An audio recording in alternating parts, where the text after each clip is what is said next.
Kumon kaini nato nga mabati kay gihigugma pag-ayo sa Dios ang kalibutan ug tungod niini iyang gihatag ang iyang bugtong anak. Gilingay mong tupad na mutuo pa ka nga gihigugma kaayo sa Dios ang kalibutan na o gihigugma pas Ginoo ang kalibutan nganong naa may kusog kaayo nga pinatyanay nganong wa man niya babagi ang mga sakyanan pariha atong nahitabo dito sa Vancouver nga gidamagan ang nga natong gidamagan Canada ba daghang kay nangamatay ang Pilipino. Awa mo kadungog ana damagan og SUV man tingali ito nagpundok nangaon to mga Pilipino to gapundok-pundok damagan patay niya nganong naa maning mga linog nga mulusno mga building kung gihigugma pas Ginoo ang kalibutan nganong naa may mga grabe kaayong bagyo, grabing kamatay. Nga naman, wa na, nihunong naghigugma ang Ginoo. Uy, tubag. Nganong ang mga Pilipinos, galisod naman karon, perti namang gubuta, nganong naa maning inhustisya nga naay daghan kaayo porting lisura pagkabutang nya niya say pipila porti sa giyong hayahaya nganong wa man nabalansihas Ginoo kung gihigugma pa niya ang kalibutan, di ba? Lingi ay mong tupad ing na malipay ra ka ng imong naong nganong ang namay uban hapit dili mahitsurang naong nga nasa uban porti sang gwapaha porting gwapuha na naiuban ultimo pagyug naong sa standard sa kalibutan niya bugo pagyud pobre pagyud ana nasa uban porting gwapaha porting gwapuha sakto pas hait sakto pas kwarta sakto pas talin nganong tuwa may daghan kay siya uban diri hapit may way ila kung gihigugma pa sa Dios ang kalibutan, di ba? Zaman tinuod pa ni o dili na oy kusga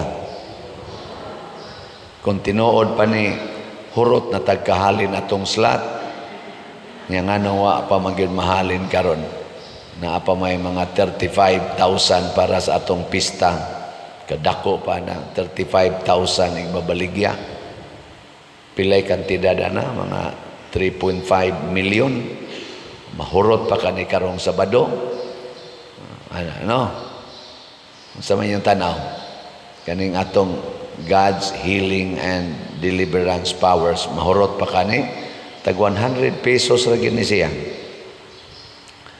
Mga igsoon, usahay maglisod ta og reconcile. Pero kung arita mo subay sa perspective ni Jesus o sa standard sa iyang pagpamatuod nga gihigugma sa Dios ang kalibutan, makita nato nga tinuod gid ay nga naman kaysa wap asya muanhis kalibutan sa wap asya gihatag sa kalibutan ang kalibutan giharian sa sala sa kangit-ngit matud pa dinhi sa atong kanaganing ebanghelyo naa ang kangit-ngit sa sala maong pag-anhis Ginoo sa kalibutan ang kalibutan giharian as kangit-ngit nya kay ang tao na anad na mas kangit-ngit di siya kayo relax sa kahayag nga mao ang Ginoo nga nagpakatao ang Ginoo nga gihatag sa kalibutan gadag kahayag. Kana bitang maanad na kasngit-ngit nya kalitan kag hatag og hayag, unsay imong reaksyon? Maglakaw ka ngit-ngit, relax na kay ka, mo kalit og sigang suga sa sakyanan, unsay imong reaksyon? Manaka, uy, kasuwaw ana, di ba? Manalipong ka, mobalibad ka sa hayag. Nya it takes time nga mo relax na sa kas kahayag. Kana sang tawo nga naglunang sa sala og kalitan na nimo hatag og kabalaan, di isa na siya relax. Moingon na sa, uy, Ginoo ko, masunog ta ana, di ba? Maana man ano. O kana bitang mangaon, ana mga kaon o pista ana. Nya kay ang mga tao lagi magtan-aw maginas pari, ang pari balaan kayo. Kamo tupad mong pader? Oh, di ko diya, masunog ta diya. Mo ana. Nilingay mong tupad. Ingna okay ra nimong kangit-ngit. Ingna kano. Okay ra kas kangit-ngit. Be hay may paborito ro ninyo be, ang sala o ang kabalaan? Kusga. Mayo hay. Kung papilion mo prisohon ka o tagaan kag kagawasan, asa may imo ana? Oy, tubag. Labi na gyud adto ka prisuhas ICC. Hay may ganahan nimo ana? Prisohon ka didto o ani kas Pilipinas? Hay may ganahan ninyo pobre ka, wa kay kwarta o dato ka? Kusga. Hay may ganahan ninyo kanang dakpon ka aron prisohon o daygon ka, pakpakan ka sa mga tao, daygon? Hay ganahan nyo ana? Oy, tubag. Kanang prisohon ka, dakpon o pakpakan? O, tanawa. Ingon mo, kabalaan. Ang mga taong balaan sama ni San Vicente Ferrer, pulos gyud, problema, kasakit, inhustisya ang giatubang. Mauna ang ato mga kaning mga apostoles sa dihang nagsunod sila sa kabalaan ni Hesus, og si Hesus mismo tanawag unsay iyang gidangatan. Gisigihan siya daog-daog, gilansang pagyud sa cross o gipatay. Ang mga apostoles nga nag-ayog masakiton, nagsangyaw sa kinabuhi nga Dios nun, gidakop, gipriso, gibuhian sa anghel, nagsangyaw na sad, gidakop na sad. Maunay kinabuhi sa mga balaan. Pero unsa may ilang gipakita, sa dihang dakpon sila, relax ra. Sa dihang latiguhon sila, relax ra. Sa dihang gipangpatay sila, okay ra. Maunay balaan. Pasabot di ay katong inyong pag-ingon nga ay may inyong pilion kanang pobre ka o dato. Di nakabalaan. Kaya di naman kamudawat sa kalisod. Ay may inyong gusto kanang prisuhon ka, inhustisya o kanang pakpakan ka. Kana sang pakpakan ta pader, kana sang respetuhon ta, adi na kabalaan. Kay nipili naman ka sa kalibutanon nga kahayahay. Muna, kung gusto mong mabalaan, palit mo og slat. Kay pobre magitaron, di ba? Pobre man ta. Aron magkalisod gyud kag maayo, ipalit og slat ang imong kwarta. Pasabot itabang sa imong gituuhan nga simbahan. Gilingay mong tupad, inamo oyon ka ng ingong pader. Ina. Lingi abang. Mooyon mo dili. Kusga. Kinsa may mas balaan-balaan og naong, ang mga Team Marcos o Team Duterte? Kamo na lay pamungan di. Kana bang kinsa man ani ang ato mga politicians karon ang gusto kaayong maglisod-lisod aron makatabang sa atong nasod o kinsa man sad nila ang nagsigig pahayahay unya gahatag og kalisod sa atong nasod.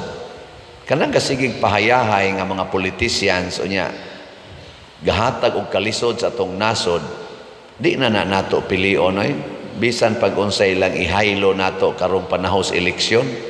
Kaya mo magina ilang style, panahos eleksyon, hatag, lamano, suroy, pamisita anang balay. Oh, ayaw tuwa na. Sa ako nang gikaingon, artificial ra na siya. Artificial ba? Lumalabay, pakitang tao. Art ra gud, art, dili kamatuoran. Ang tinuod gyud atong subayon ang ilang kinabuhi.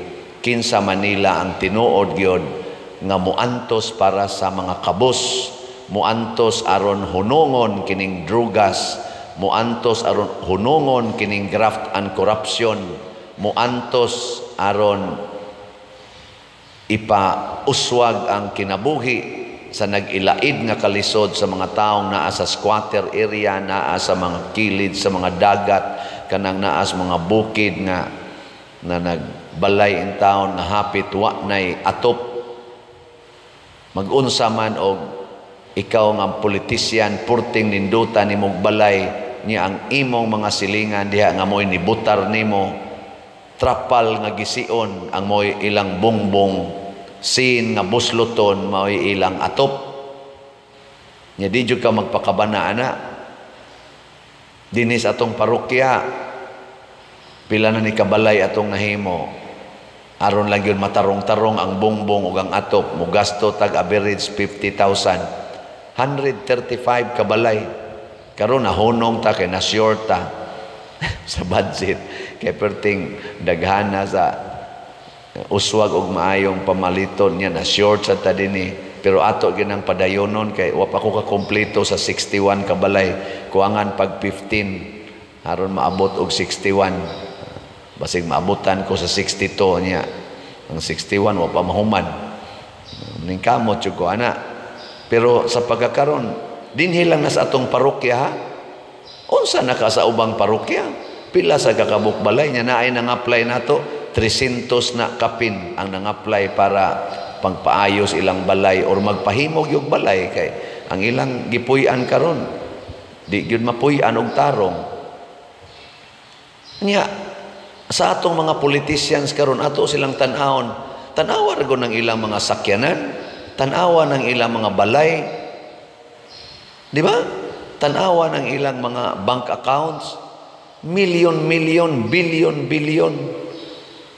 Nyawa gyud nagpakabana aron mo antos ani. Mo na kinsa nang murag nagpakabana. Mao nay atong butaran. Ay nang gasig pahayahay nya sila sa diay gaaway-away. Si Kristo na taong kabos, ni tubo nga kabos, ni alagad sa kabos, gipatay sa mga dato nga mga pari, dato nga mga Hudiyo, dato nga mga gobernador sa gobyerno atong panahon sama nila ni Poncio Pilato, nilang Herodes. Mo'y nipatay ni Kristo. Nga naman, kay ang tinuod nga gugma sa Dios na agyos pag-alagad sa labing ubos o kining kalibutan mga igsoon maglagot gid ni sila sa labing ubos. Mabitan ang singhaga na ninyo inyong mga anak kinsa may taas og dignity, ang ginikanan o ang anak. Ginikanan mo nang singhaga na ninyong labing ubos kinsa may taas og ranggo, ang employer o ang employees. Singhaga nas employer ang employees. Kinsa may taas og ranggo, ang presidente o ang barangay kapitan. Singhaga na nas presidente ang barangay kapitan. Kinsa may taas og ranggo, barangay kapitan o barangay tanod. Kinsa may taas og ranggo, pare o sakristan. Mao nang pare. Singhaga na ng sakristan. og dili na taa na muhaom sa Ginoo. Muna diri sa atong tubag sa Salmo, sa may atong tubag. Dito, namati ang Ginoo sa pangaliya sa kabos. Mahimo gid unta tang kabos aron ang Ginoo nga gamhanan sa tanan, ang Ginoo nga maoy tag-iya sa tanan, mamati nato. Ang Pilipinas karon kabos, pero dili na mao ang kakabos nga gikinahanglan. Ang tinuod nga kakabos nga gikinahanglan kana bang di na ta mahigugma sa kwarta, mahigugma na ta sa Ginoo.